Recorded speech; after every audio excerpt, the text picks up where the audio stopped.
Hello everyone, welcome back to my channel. अगर आप एक बिगनर हैं और आप अपनी इंग्लिश को इम्प्रूव करना चाहते हैं तो छोटे छोटे वर्ड्स की मीनिंग को अच्छे से समझें। तो ये क्लास बिगनर्स के लिए है और इस क्लास को अच्छे से समझिएगा। छोटे छोटे वर्ड्स आज मैं आपको बताने जा रही हूँ, ठीक है। So let's start. सबसे पहले यहाँ पे मैं लिख रही हूँ कि यह बहुत ही बेसिक है। ये चीज़ें बहुत ही बेसिक हैं, लेकिन यही आपका बेस स्ट्रॉन्ग करेंगी। यह किताब, सिंपल। अगर आपको कहना है ये किताब, ठीक है, यही किताब या ये किताब, तो आप कहें दिस बुक, दिस बुक। अगर वो किताब दूर रखी होती है तो हम बोलते हैं वो किताब, तो हम यह किताब नहीं बोलते हैं, हम बोलते हैं वो किताब हिंदी में, और इंग्लिश में कहते हैं दैट बुक। तो फ़र्क इतना है कि दिस का इस्तेमाल आप जब करेंगे जब किताब पास रखी होगी, और दैट का इस्तेमाल आप जब करेंगे जब किताब दूर रखी हो। यही किताब दिस बुक, वो किताब दैट बुक, ओके। इसी तरह से अगर बहुत सारी किताबें रखी हैं तो आप बोलेंगे हिंदी में यही किताबें, इंग्लिश में इसे बोलेंगे दीज बुक्स, दीज बुक्स। उसी तरह से बहुत सी किताबें दूर रखी हैं तो आप हिंदी में कहते हैं वह किताबें, इंग्लिश में कहेंगे दोज बुक्स, दोज बुक्स। है बहुत ही कॉमन चीज़, बहुत ही बेसिक है ये, लेकिन इन सभी चीज़ों का ध्यान रखना चाहिए, ठीक है। इसी तरह से मैंने अब यहाँ पे 5th नंबर पे लिखा है ये सब लड़के, ठीक है। वहाँ पे बहुत सारे लड़के बैठे थे तो मैंने कहा ये सब लड़के, तो मैं कहूँगी these all boys, these all boys. ये है सब लड़के, दीज ऑल बॉयज़, ठीक है। अब देखें, अगला देखें। अब मैंने यहाँ पे लिख दिया वो दोनों लड़के, वो दोनों लड़के। अगर आपको ये कहना है तो आप कहें दोज बोथ, दोनों की इंग्लिश होती है बोथ। वो दोनों लड़के, those both boys, those both boys, वो दोनों लड़के। कभी कभी हम ऐसे बोलते हैं कि वो दोनों लड़के यहाँ पे बैठे थे, वो दोनों लड़के यहाँ से चले गए, तो वो दोनों लड़के, इसके लिए आप कहेंगे दोज बोथ बॉयज़, ठीक है। नेक्स्ट है किसी और के साथ, किसी और के साथ विद समवन एल्स, ठीक है, विद समवन एल्स। विद का मतलब साथ होता है, ठीक है, यानी कि विद की हिंदी साथ होती है। समवन एल्स यानी कि किसी और के, किसी और के साथ विद समवन एल्स। कमरे की खिड़कियाँ, कमरे की खिड़कियाँ आप कहेंगे रूम्स विंडोज़, ठीक है। यहाँ पे की यानी कि रूम के ऊपर जो एपोस्ट्रोफी एस लगा है इसका मतलब होता है की, ठीक है, की। रूम की खिड़कियाँ तो रूम्स विंडोज़। किसी के साथ विद समवन, विद समवन, किसी के साथ विद समवन, ठीक है। चलिए नेक्स्ट देखें, नंबर 10। अब यहाँ पे मैंने लिखा ऐसा ही कुछ, ऐसा ही कुछ। अगर आपको ये चीज़ इंग्लिश में कहनी है छोटी सी, यानी कि आपको ये बोलना है ऐसा ही कुछ, तो आप कहें something like this, something like this, यानी कि ऐसा ही कुछ, समथिंग लाइक दिस, ठीक है। नेक्स्ट है नंबर 11, कोई और, कोई और, तो आप कहें someone, someone else. Someone else का मतलब होता है कोई और, समवन एल्स, ठीक है। नेक्स्ट है नंबर 12, हर पल की खबर, हर पल की खबर, तो आप कहें एवरी मोमेंट्स न्यूज़, ठीक है, एवरी मोमेंट्स न्यूज़।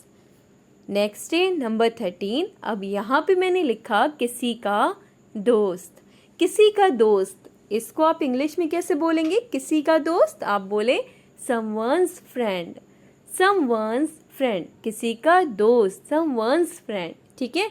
नेक्स्ट है नंबर 14। अब मैंने यहाँ पे लिखा किसी के पीछे, तो पीछे की इंग्लिश होती है बिहाइंड, पीछे की इंग्लिश बिहाइंड।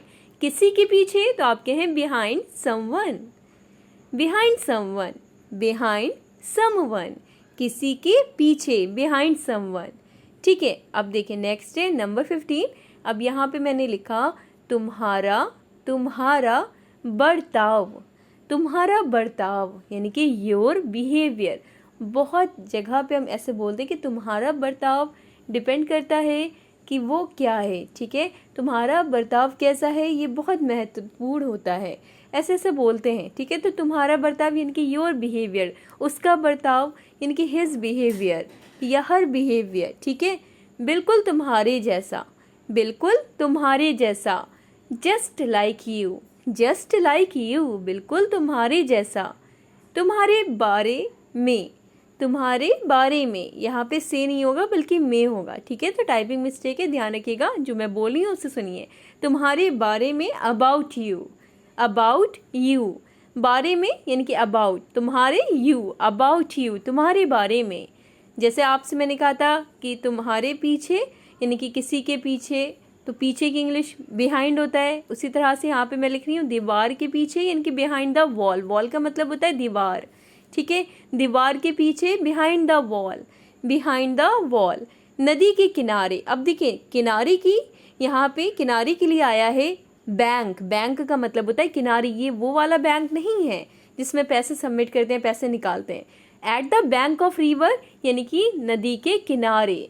तो किनारे की इंग्लिश यहाँ पे बैंक होती है, ठीक है। At the bank of river, नदी के किनारे।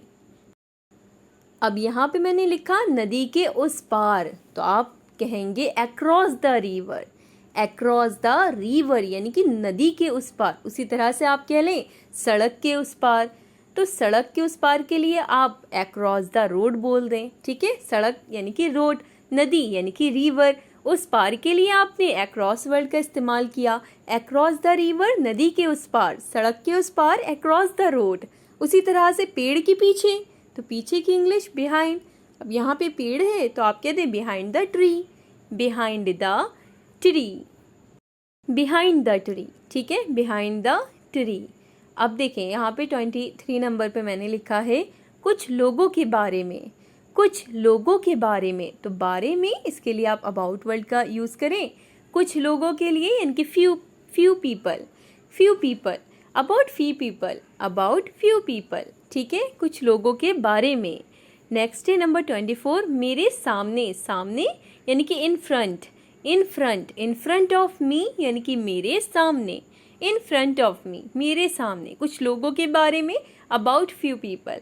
पेड़ के पीछे, बिहाइंड द ट्री, सड़क के उस पार, अक्रॉस द रोड, नदी के उस पार, अक्रॉस द रिवर, उस टेबल पर। अब यहाँ पे पर की इंग्लिश हो जाएगी यानी कि ऑन, ऑन का मतलब यहाँ पे पर। उस टेबल पर, ऑन दैट टेबल, वो टेबल दूर है, आप कहें उस टेबल पर, on that table, on that table, उस टेबल पर। ओके, चलें नेक्स्ट देखें नंबर 26। अब यहाँ पे मैंने लिखा किसी के साथ, किसी के साथ, तो आप कहें with someone, with someone, with someone, ठीक है, विद समवन, किसी के साथ। चले नेक्स्ट लिखते हैं। Next 27 number. अब मैंने यहाँ पे लिखा उसके साथ, तो उसके साथ, तो आप यहाँ पे विद के साथ, उसके साथ के लिए आप विद देम कह दें, ठीक है। विद देम यानी कि उसके, यानी कि उनके साथ, ठीक है, उसके नहीं उनके साथ। विद देम यानी कि देम उनके, ठीक है, उसके नहीं उनके, उनके साथ, विद देम। टेबल के नीचे, तो आप यहाँ पे अंडर वर्ड का इस्तेमाल करें। जब आप किसी यानी कि टेबल के नीचे की बात करें तो आपके अंडर द टेबल, तो नीचे की इंग्लिश यहाँ पे अंडर आएगी, ठीक है। Under the table, under the table, table के नीचे, ठीक है। टेबल के ऊपर, तो आप कहें on the table, on the table, ठीक है। लखनऊ की तरफ, लखनऊ की तरफ या दिल्ली के तरफ, तो आप कहें टूवर्ड्स लखनऊ, टूवर्ड्स दिल्ली, या फिर जो भी हो, ठीक है। चलें, एक ये आपके लिए होमवर्क है, ये मैं नहीं ट्रांसलेट करूँगी, आप बताएं। सब लोगों के आगे, इससे अगर आपको इंग्लिश में पर्टिकुलर चीज़ को बोलना हो तो आप कैसे बोलेंगे? सब लोगों के आगे। कमेंट करके सभी लोग बताएं। वीडियो कैसी लगी? लाइक करें, शेयर करें, सब्सक्राइब करें, बिल्कुल भी ना भूलें सब्सक्राइब करना, शेयर करना। Thanks for watching.